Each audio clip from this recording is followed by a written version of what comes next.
Bienvenue dans Oser la reconversion, le podcast numéro 1 sur la reconversion. Je suis Claire Virose, ancienne avocate d'affaires, j'ai tout plaqué pour réaliser mon rêve.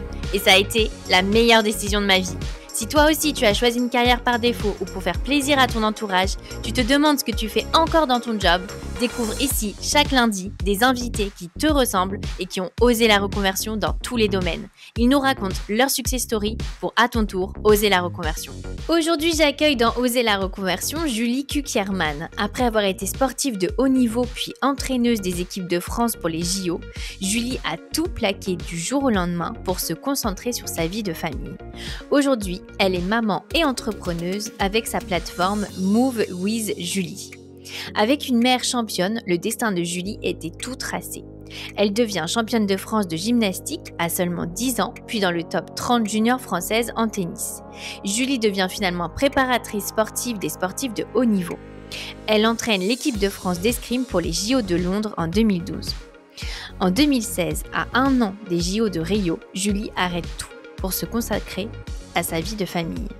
À 28 ans, elle se rend compte qu'elle rêve avant tout de fonder une famille plutôt que de courir après une carrière. Elle plaque tout alors qu'elle n'a ni conjoint ni enfant. Julie rencontre finalement son mari 1 mois après et fonde la famille dont elle rêvait. Aujourd'hui, Julie est personal trainer pour une clientèle de luxe à la montagne. Elle a également fondé sa plateforme Move with Julie avec des cours en ligne pour rendre sa méthode accessible au plus grand nombre. Sa méthode mélange renforcement des muscles profonds, exercices de yoga et de pilates et de stretching. Mais je ne vous en dis pas plus et laisse place à ma conversation avec Julie. Bonjour Julie, bienvenue dans Oser la reconversion. Salut Claire, ravie d'être là. Alors, est-ce que tu peux te présenter ? Oui, bien sûr. Alors, je m'appelle Julie Kukierman, j'ai 37 ans, j'habite à Serre-Chevalier, voilà la jolie station de ski. Je suis coach sportive, voilà, je suis très axée sur le bien-être. Et voilà, tout ça c'est pour le côté professionnel. D'un côté un peu plus personnel, j'ai 2 enfants, une petite fille de 7 ans et un petit garçon de 5 ans. Et en fait, je suis originaire de la région parisienne. Donc j'ai eu une première partie de carrière, je pense qu'on reviendra dessus, à Paris où j'ai été entraîneur d'équipe de France que j'ai préparée pour les Jeux Olympiques. Oui, alors c'est en plein dans l'actualité et puis je suis aussi super contente parce qu'on n'a jamais eu encore de sportifs de haut niveau ou d'entraîneurs de sportifs. Alors, est-ce que tu peux nous raconter déjà comment tu t'es mise au sport et puis surtout à ce niveau-là ? Ouais, bien sûr, c'est vrai que c'est en plein dans l'actualité avec les Jeux qui arrivent à Paris. Moi, je suis issue d'une famille de sportifs. Mon papa était maître nageur. Ma maman a été championne de France de kayak. Donc voilà, j'ai toujours baigné dans le sport. Mon premier sport, ça a été la GRS, la gymnastique rythmique avec les ballons, massue, cerceau, etc. Un sport que j'adorais. J'en ai fait beaucoup de 6 à 10 ans. J'ai été championne de France à 10 ans. Voilà, c'est quelque chose qui m'a beaucoup marqué. Incroyable. Ouais, j'étais petite, mais c'est quelque chose qui marque. C'était vraiment très sympa. T'avais commencé à quel âge pour être championne à 10 ans ? 5 ans et demi, par là, ouais, voilà. Est-ce que tu avais la pression un peu de la maman ? C'est un peu comme on voit parfois à la télé avec les entraîneurs parents. Ouais, un peu fou. Non, pour le coup, pas du tout. Non. J'ai baigné dans cet univers sportif où dès toute petite, avec ma sœur et mon frère, on était au bord des terrains de sport avec nos parents, mais pour le coup, ça a toujours été très, très sain dans la famille. Nos parents nous ont donné des bases sportives, mais l'école était aussi très important puisque ma maman était institutrice. Donc, l'objectif n'était pas de faire une carrière professionnelle. Voilà. Et puis après, je faisais aussi du tennis et puis j'ai choisi le tennis parce que je pouvais pas continuer à faire de la GRS et du tennis de sport à haut niveau.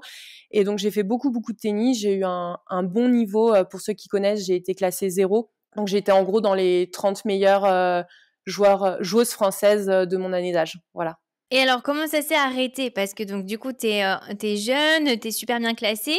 Tu te dis que tu vas faire ça toute ta vie, sportive de haut niveau ?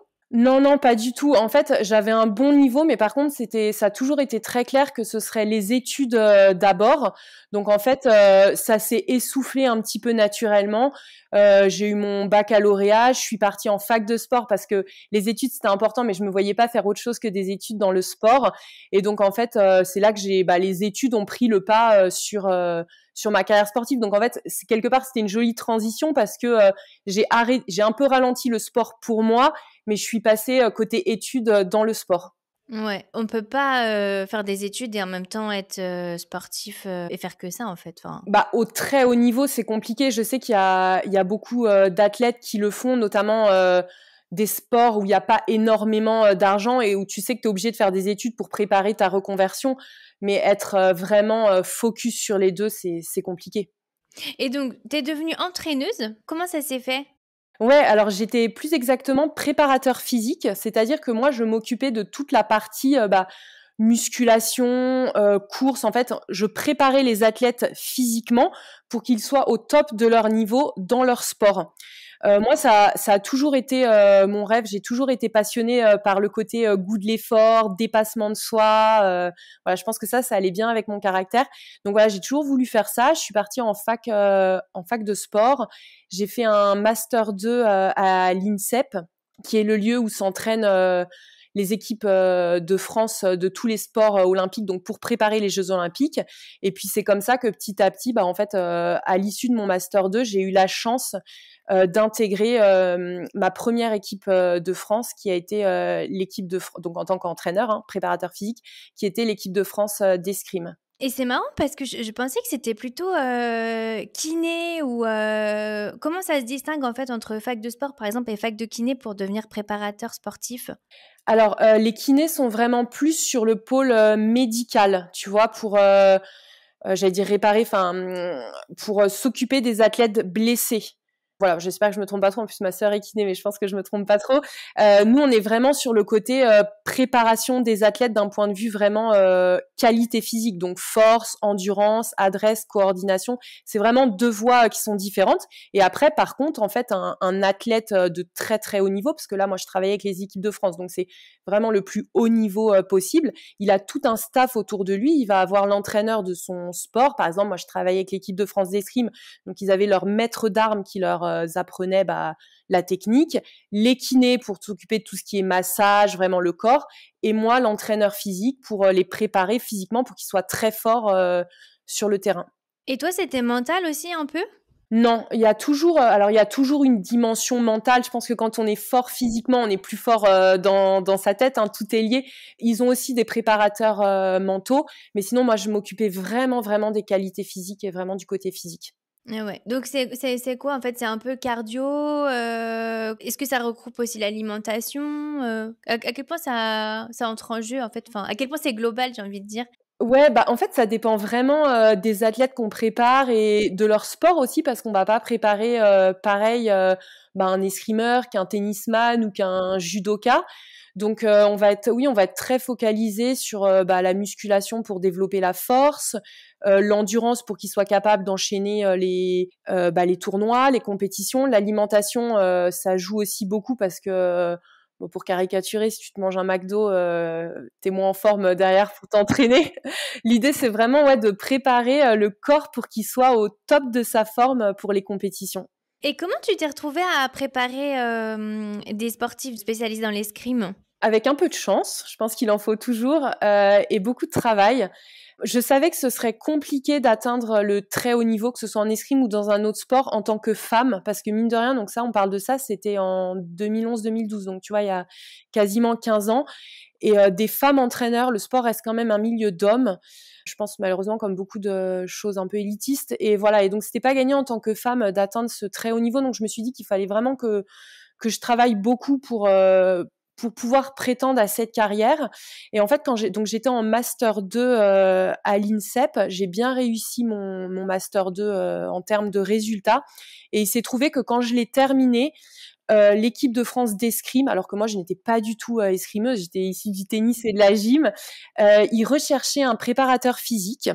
Et ils voulaient, pour la petite anecdote, un préparateur physique femme pour entraîner des hommes. Ils se sont dit, on va tenter une nouvelle expérience pour redonner un petit plus, je sais pas, de motivation, un petit truc nouveau. Et ils se sont dit, nous, on va faire le pari de mettre une femme pour entraîner des hommes. Et comme j'étais là au bon moment, au bon endroit, on a fait un essai et ça a bien marché. Donc c'est comme ça que je me suis retrouvée, voilà. Et comment ça s'est passé alors justement quand on est une femme et qu'on prépare des hommes qui vont être champions olympiques? Bah, plutôt bien. En l'occurrence, eux, ils étaient déjà champions olympiques en titre en plus, donc il y avait vraiment il y avait, une grosse pression exactement, parce que l'objectif, c'était qu'ils le soient, à nouveau, qu'ils conservent leur titre. J'ai été très bien accueillie. Vraiment, les escrimeurs, je dois dire que ça a été des gentlemen. C'est une jolie discipline, je trouve, l'escrime. Et je me suis pas, alors même s'ils m'avaient embauchée, parce qu'ils voulaient une femme, je me suis pas sentie, spécifiquement femme. J'étais là pour mes compétences. Il fallait que j'obtienne des résultats et j'ai eu de la chance. Je pense que ça se passe peut-être pas partout pareil, mais on m'a jamais fait sentir que j'étais une femme qui entraînait des hommes. Alors de temps en temps, il y a un peu des blagues, plutôt à la fin des entraînements, jamais sur le moment, des trucs un petit peu un peu rigolo, mais sinon non, vraiment, j'étais là pour mes compétences. Et comment ça s'est passé mentalement pour toi? Parce que tu es toute jeune, tu sors de ton Master 2 et tu te retrouves avec un poste à haute responsabilité. Comment tu t'es sentie psychologiquement? Très stressée. Je me revois encore la veille du premier entraînement là, de mes débuts. Je pense que j'étais très stressée, mais j'avais aussi l'insouciance de mes débuts. En fait, j'avais 25 ans et je pense, je sais pas si tu es d'accord avec moi, mais je pense que quand on débute, on se rend moins compte des choses. Donc, j'étais hyper motivée et c'était un tel rêve. Faut se remettre dans le contexte. On était à 6 mois des Jeux Olympiques de Londres, donc fin 2011 pour les Jeux Olympiques de Londres en 2012. Et c'était incroyable d'être avec ces équipes de France. C'était une vie incroyable parce que des choses toutes bêtes, mais par exemple le midi à la cantine, bah, je me retrouvais au milieu de Teddy Riner, de tous ces champions d'autres disciplines. Donc c'était vraiment un monde de paillettes et voilà, c'était incroyable. Ouais, c'était un rêve. Exactement, ouais. Et comment c'est alors? C'est stressant? C'est quoi comme ambiance? C'était un peu colo de vacances en même temps? Parce que si c'est la cantine, c'est comment l'ambiance des JO? Ouais, bah il y a les deux en fait. Alors colo, j'irai pas jusque là parce qu'il y a quand même la pression, mais oui, c'est en fait pendant les entraînements, c'est très très sérieux parce que tu as le compte à rebours. Tous les jours qui passent, c'est un jour de moins vers les Jeux Olympiques, et les Jeux Olympiques, c'est vraiment le rêve d'une vie pour des athlètes. Donc il y a à la fois beaucoup de pression, mais je pense que les athlètes, ils peuvent pas non plus être tout le temps sous pression. Donc en fait, j'ai aussi des très bons souvenirs de soirées qu'on faisait, parce qu'il y avait, comme c'était juste avant les Jeux Olympiques, il y avait beaucoup de parties médias, presse, etc. Et du coup, j'ai des très bons souvenirs de soirées où ça décompressait bien, où là, pour le coup, c'était très, très sympa. Et petite question, est-ce que vous êtes vraiment par nationalité ou tout est mélangé, tu es aussi avec tes concurrents? Alors, moi, je n'étais pas présente sur les Jeux Olympiques. Je les ai préparés vraiment pour les Jeux Olympiques et je les ai laissés la veille des Jeux parce qu'il n'y avait pas le budget. Ça coûte tellement cher pour emmener tout le staff complet. Donc, tu vois, par exemple, avec les kinés, on est resté à Paris, on n'a pas été avec Londres. Donc, pour le coup, je t'avoue que je ne sais pas trop. Je pense qu'ils sont quand même, il y a quand même un peu toutes les nationalités, pardon, ensemble. Et alors, tu as fait ça pendant combien de temps, préparateur de sportifs de haut niveau? J'ai fait ça de 2011 à 2015. C'était prévu que j'aille jusqu'en 2016, mon plan de carrière. J'avais vraiment tout bien prévu. Je suis assez, pas psychorigide, mais organisée. Je m'étais dit que je préparais donc Londres 2012, que j'ai fait avec les escrimeurs.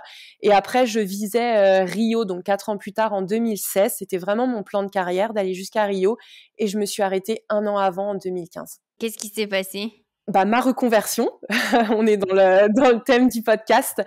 En fait, 1 an avant donc les Jeux Olympiques de Rio, j'étais dans une très très grosse période de travail parce que j'entraînais plusieurs équipes de France. Je travaillais énormément. Pour le coup, je travaillais vraiment beaucoup beaucoup, avec beaucoup beaucoup de pression que je me mettais moi aussi moi-même.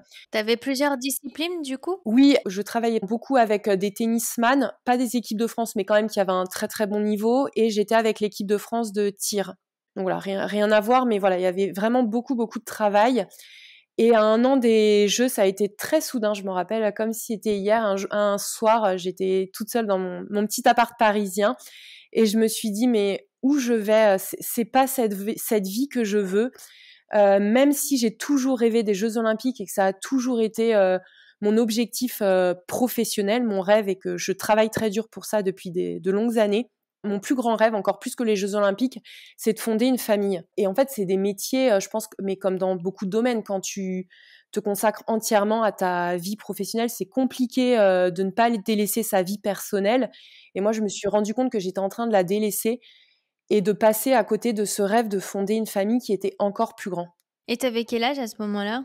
J'avais 28 ans. Ah ouais, donc très jeune quand même, hein. Ouais, complètement. Parce que tu aurais pu te dire ça, tu vois, je sais pas, 32, 35, où tu peux commencer à te dire, ah, je suis pas sûre que je pourrai encore avoir des enfants, faut que je fasse vite, ou 28, t'as encore le temps, j'ai envie de dire. Oui, tout à fait. Ouais, c'est très pertinent, je trouve que tu dis. C'est exactement ça. Mais en fait, je me suis pas dit ça parce que il y avait l'horloge biologique, tu sais, comme on peut entendre chez les femmes. Et ce qui se comprend, c'est que moi, j'ai toujours cherché vraiment à être alignée avec la vie que je voulais, avec mes choix. Et à cet instant T, quand j'avais 28 ans, je travaillais déjà avec une coach en développement personnel. Moi, ça fait très longtemps que j'ai une life coach qui est exceptionnelle. Et en fait, voilà, je me suis dit, certes, j'ai 28 ans, mais je veux pas passer à côté de ma vie. Et moi, ce que je veux aujourd'hui, c'est fonder une famille. Peu importe l'âge, je pense que j'aurais 25 ans, je me serais dit pareil. Moi, ce qui me rend ce qui me rendrait le plus heureuse, là, c'est d'avoir mon amoureux et de fonder une famille. Et est-ce que c'est elle qui t'a posé une question, qui t'a donné le déclic? Oui, complètement. C'est en séance avec elle. Je peux la citer parce qu'elle est exceptionnelle. Elle est sur Paris. En plus, elle s'appelle Sylvie Lemaire. Et oui, et c'est en discutant avec elle sur ma vie, autant professionnelle que personnelle, où je me suis dit, mais voilà, moi là, je veux aussi penser à ma vie personnelle. Et est-ce que tu as eu l'impression peut-être que tu travaillais beaucoup pour le rêve de ces sportifs de devenir champion olympique et finalement que, tu vois, tu mettais beaucoup d'énergie à peut-être réaliser le rêve des autres sans forcément penser à toi? Ah oui, c'est une bonne question. Non, j'ai jamais pensé à ça parce que comme j'avais eu moi ma propre carrière de sportive de haut niveau, certes pas olympique, mais qui m'avait complètement comblée, j'avais aucune frustration à me dédier aux autres. Donc je pense que c'est comme un médecin qui s'occupe enfin un soignant qui s'occupe de ses patients. Donc non, j'avais pas cette frustration, pas du tout. Mais c'est voilà, c'est vraiment que à l'époque, je pense qu'on parlait pas de ça. Maintenant, on en parle beaucoup d'être aligné. À l'époque, c'était un petit peu moins à la mode, mais concrètement, en fait, c'était ça, c'est que ça correspondait plus à ce que je voulais. Et donc j'ai dit stop hyper subitement, presque du jour au lendemain. J'ai annoncé à tous les athlètes que je suivais que j'allais arrêter. Oui, parce que c'était en 2015, donc c'était bien avant qu'on parle de reconversion, oui, d'alignement, de sens. Ouais, complètement. C'était hyper tôt, ouais. Ouais, on mettait pas ces mots-là. Et quand tu te dis ça, bon, j'imagine que tu dois un peu quand même avoir hyper peur parce que tu te dis qu'est-ce que je vais faire? Parce que comme tu es dans un métier hyper spécialisé, si tu t'arrêtes, bon, il n'y a pas vraiment trop de plan B. Comment tu fais un peu pour gérer ça, un peu cette angoisse de ce que tu vas faire après? Oui, c'est vrai. Bah, en fait, je crois que je l'ai pas eu. J'ai plus eu l'angoisse d'annoncer aux athlètes que je suivais que j'arrêtais. Ça, c'était plus stressant parce qu'ils s'y attendaient pas du tout. Donc, j'ai plus cette angoisse de dire stop dans mon job actuel que de penser au job d'après. J'ai été tellement focus sur le fait. En fait, les choses se sont. Je pense que j'allais dire les choses se sont enchaînées. Je pense que quand on est bien aligné, la vie est quand même bien faite. Si tu veux, moi, c'était en janvier, je me rappelle, bon, c'était début 2016, en fait, c'est même pas en 2015. Début 2016, j'ai pris cette décision d'arrêter. Et un mois après, je me suis mise en couple avec mon compagnon qui est devenu mon mari. Et là, c'était parti. J'étais focus sur ma vie personnelle. Donc en fait, j'étais tellement focus sur oui, sur ma vie personnelle que je n'ai pas eu trop ce stress de la reconversion. Mais c'est vrai que c'est intéressant ce que tu dis parce que j'adore le développement personnel aussi et j'ai lu beaucoup de livres là-dessus et ils disent que justement, bah, parfois, par exemple, pour les personnes qui ne rencontrent pas leur conjoint, c'est parce que justement, ils n'ont pas de place dans leur vie pour cette personne. Donc en fait, c'est super intéressant le fait que tu as fait de la place et juste après, tu as rencontré la bonne personne. Ouais, complètement. Je pense que tout le monde ne croit pas à ça, mais moi, je te rejoins complètement. Moi, j'y crois beaucoup. Je pense que quand on prend les bonnes décisions, bah, les choses s'enchaînent bien. Oui, oui, il faut être prêt à saisir les opportunités. Bien sûr, ouais. Et comment ont réagi les athlètes alors? Parce que ouais, j'imagine qu'ils devaient se sentir un peu laissés tomber. Oui, certains, oui, certaines. Non, ouais, ouais. Je pense que oui, ça a été difficile. Après, j'allais dire personne n'est irremplaçable, même si je pense, sans prétention, que j'étais une assez bonne coach. Il y en a d'autres des très bons qui ont pris ma place derrière.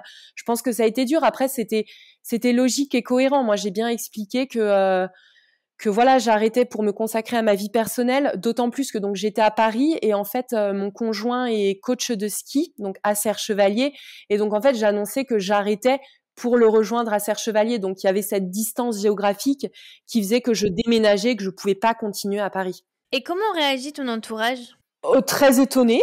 Après, je pense qu'ils étaient habitués avec moi que je suis quelqu'un, quand je décide les choses, je les fais. Je pense que j'ai beaucoup de T'es caractère. fonceuse. Ouais, fonceuse, voilà, c'est ça, c'est le bon terme. Je suis fonceuse, donc je pense que certains se sont dit: «Mais qu'est-ce qu'elle fait? Elle est folle, elle quitte un job en or, une sécurité à Paris pour rejoindre, un gars avec qui elle est depuis un mois, au fin fond de la montagne à Serre-Chevalier». Ils ont dû se dire ça. Puis ils ont dû se dire aussi, qu'ils me faisaient un petit peu confiance. Ce que je trouve ce qui est incroyable, c'est qu'en fait, tu as pris la décision, oui, sans savoir, en fait, t'avais pas encore la personne, il y avait rien de fait, quoi. Ouais. Comment tu as réussi à avoir la certitude que c'était la bonne décision? Bah, je le savais, je pense au plus profond de moi parce que déjà j'étais heureuse, en fait. Je pense que j'étais apaisée d'arrêter et d'aller vers quelque chose, qui me correspondait mieux. Je pense qu'en fait, quand on est, dans cette démarche, de développement personnel, ce qui empêche pas de beaucoup travailler à côté, parce que je pense qu'il faut pas voir ça comme un truc, hyper, perché, tu vois?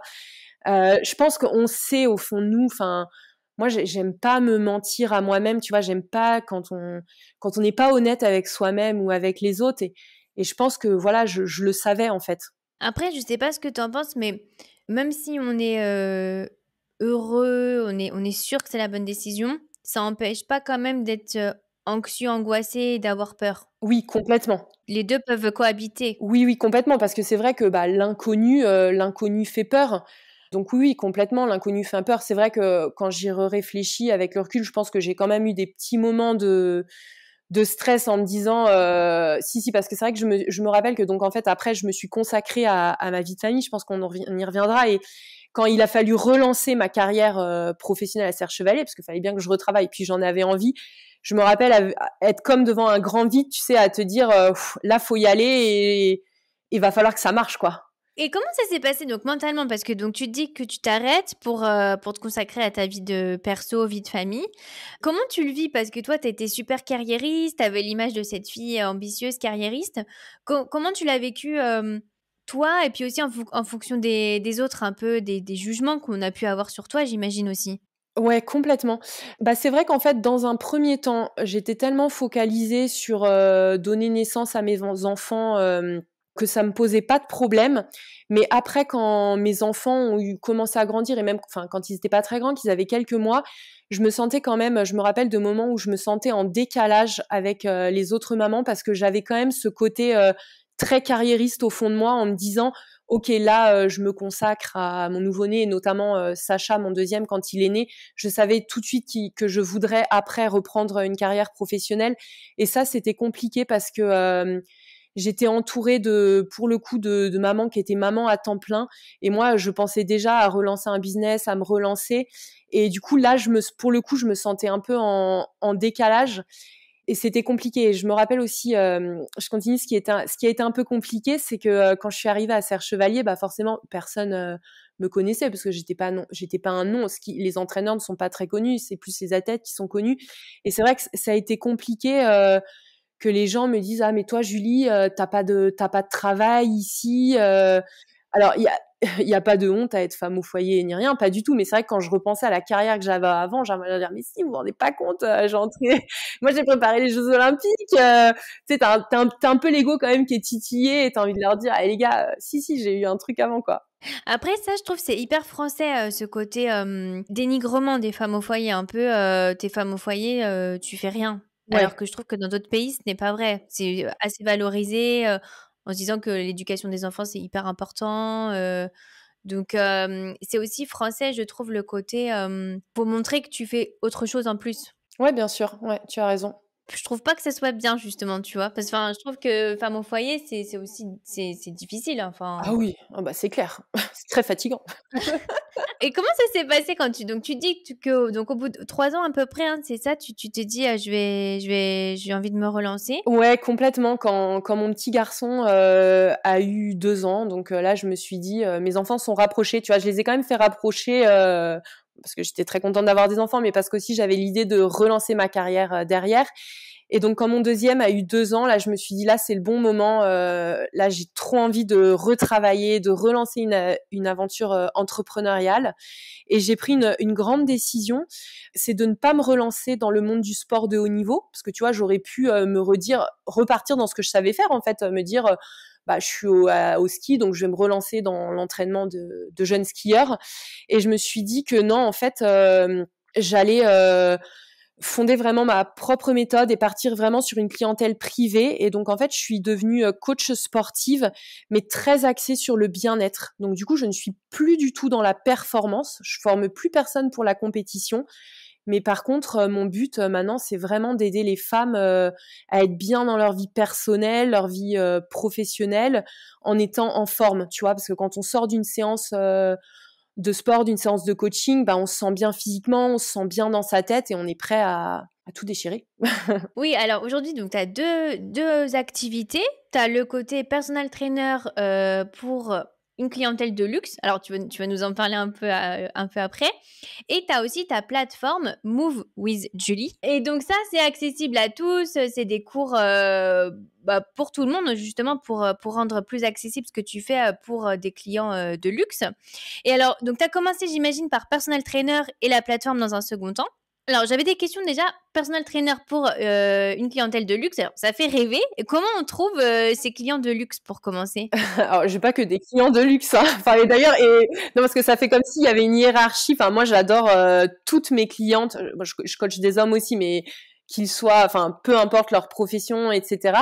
Après, oui, c'est parce que je pense que je rigole, mais c'est parce que client de luxe aussi, c'est que j'imagine que pour avoir un personal trainer, faut déjà avoir les moyens. Bien Donc, sûr. Forcément, c'est un petit peu...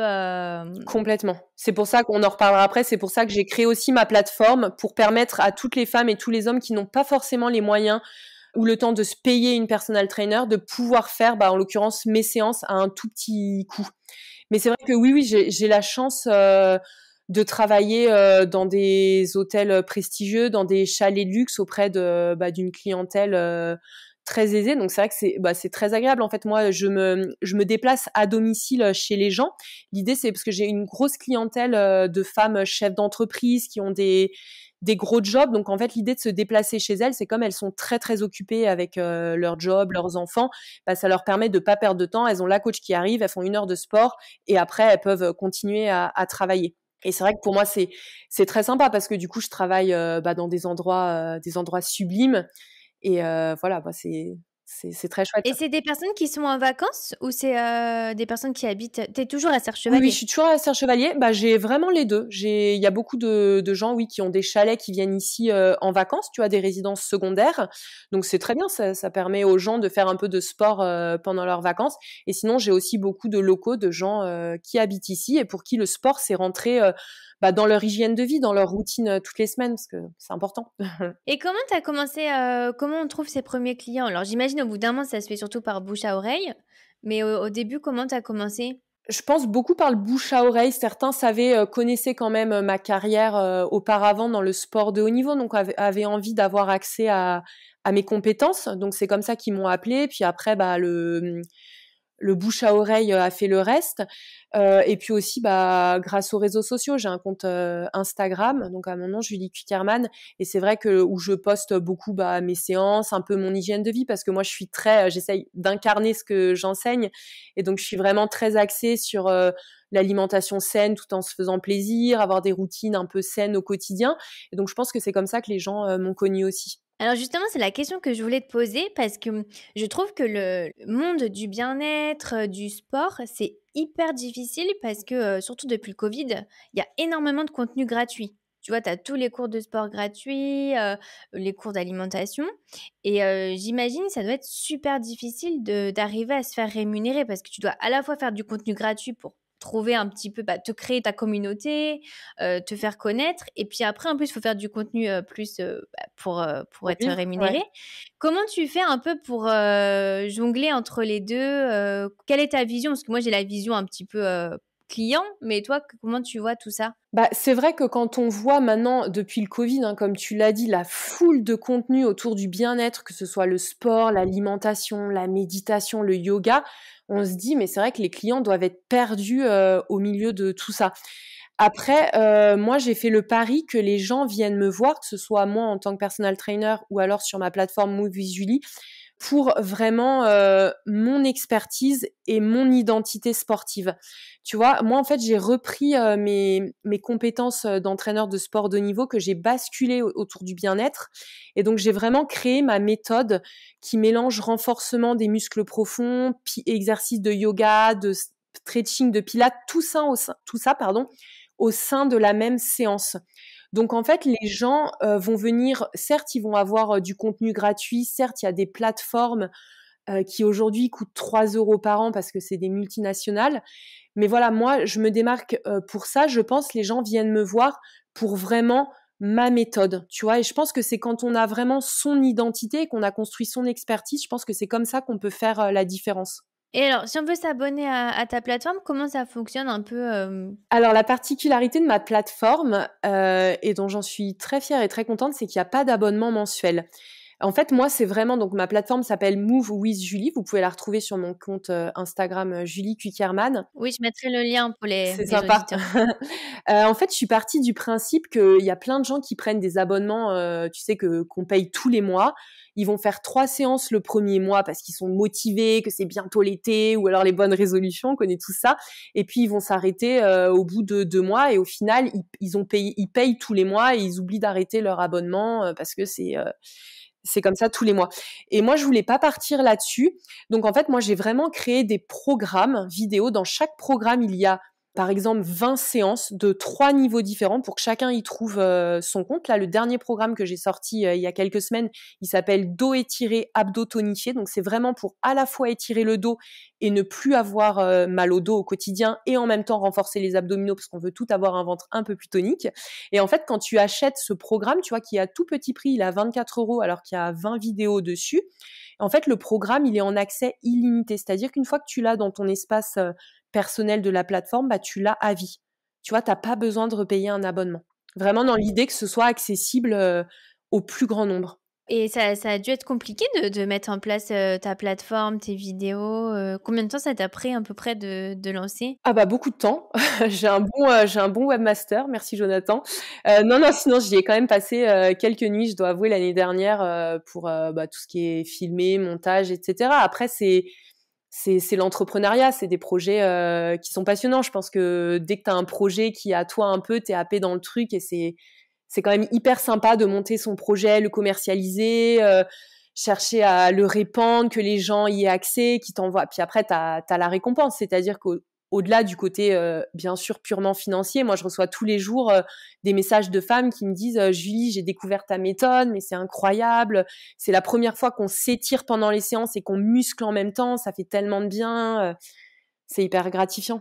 Oui, tu rentres dans l'intimité des gens en plus quand Ah ouais, tu... complètement. Et comment tu organises ton activité aujourd'hui entre personal trainer et ta plateforme? Oui, alors, en fait, je me consacre 4 jours par semaine vraiment à temps plein au personal trainer parce que j'ai une belle clientèle.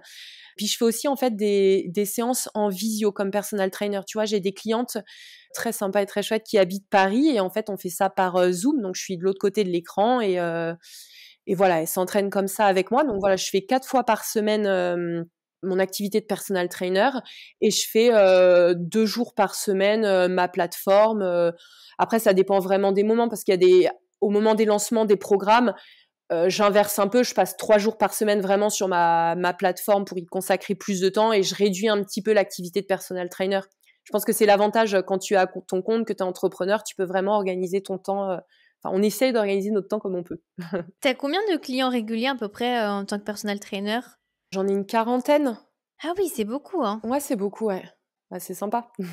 Et ça te plaît alors? Les deux te plaisent? Comment tu te projettes un peu? Tu te projettes toujours à faire les deux, plus ta plateforme? C'est quoi un peu ton... Ouais, pour l'instant, je veux vraiment faire les deux. Je veux surtout pas faire que ma plateforme, tu sais, comme on fait certaines coachs, ou faire que du distanciel sur la plateforme. Le côté personal trainer, t'as quand même un côté individualisation qui est passionnant, tu vois. Puis je coach vraiment des femmes de tout profil, tu vois, des femmes de tous âges, certaines très minces, d'autres qui sont en surpoids, et tu vois, c'est une telle fierté de les voir progresser, de les voir se sentir mieux dans leur vie, juste dans la vie de tous les jours, que c'est quelque chose que je ne souhaite pas arrêter pour le moment, j'adore. Donc voilà, je pense que je vais vraiment continuer à faire les deux. Et c'est quel tarif si les auditeurs veulent faire du personal training avec toi? Est-ce que tu as déjà des dispos encore? Et puis, c'est quelle fourchette de tarifs? Il me reste peu de dispo, mais après j'ai toujours des clients qui partent, tu sais, en voyage à l'étranger, donc ça libère des créneaux.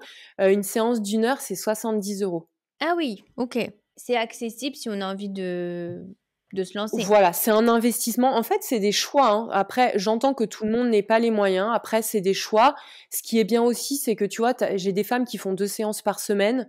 J'en ai d'autres qui en font une toutes les 2 semaines. C'est l'avantage vraiment d'avoir une coach personnalisée. En fait, je pense que le sport, que ce soit avec une personal trainer ou tout seul dans son salon, c'est à nous de nous fixer le rythme qui nous convient le mieux pour que ça dure dans le temps. Moi, je dis toujours aux femmes qui m'appellent ou qui me demandent des conseils, ne partez pas sur un rythme de 3 fois par semaine que vous n'allez pas tenir.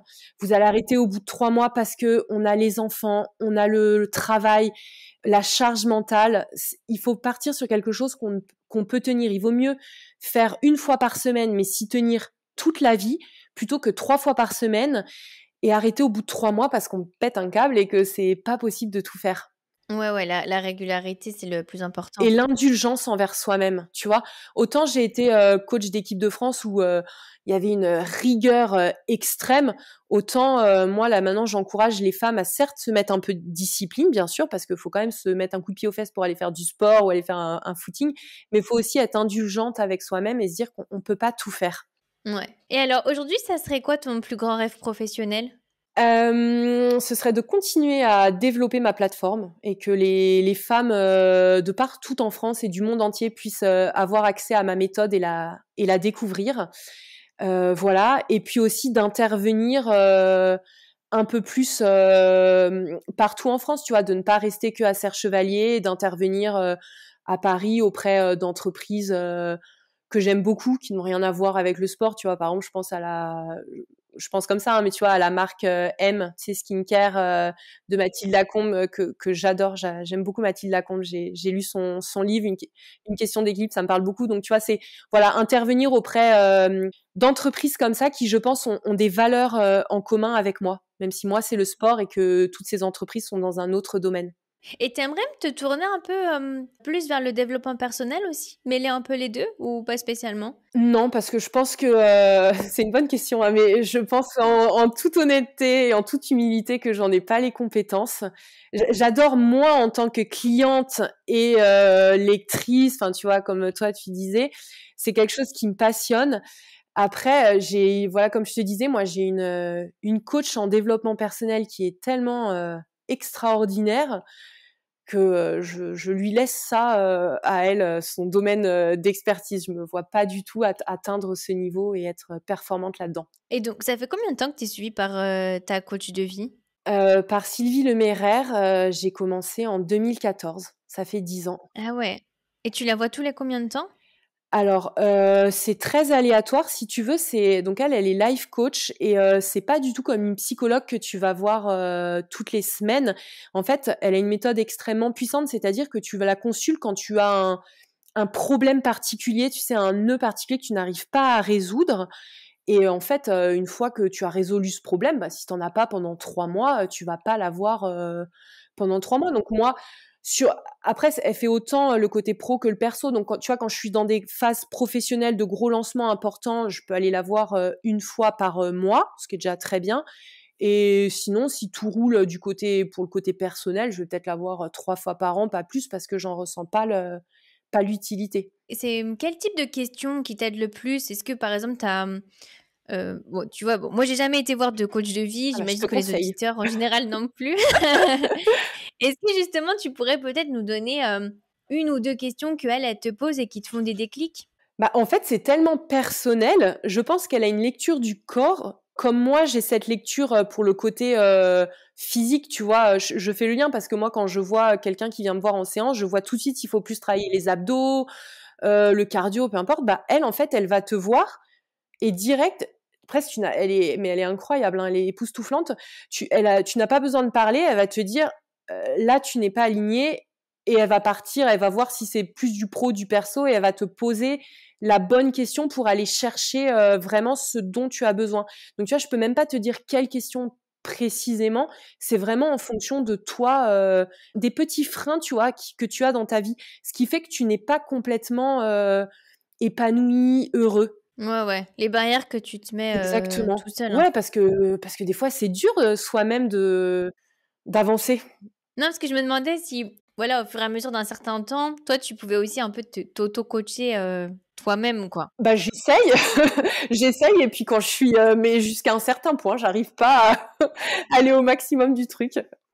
Mais c'est vrai que c'est incroyable parce on n'en entend pas forcément souvent parler et c'est vrai que ça donne envie d'essayer en tout cas. Ah, moi, c'est passionnant, et je le recommande à quiconque, que les gens soient, comme on disait tout à l'heure, mère au foyer, qu'ils aient une grosse carrière.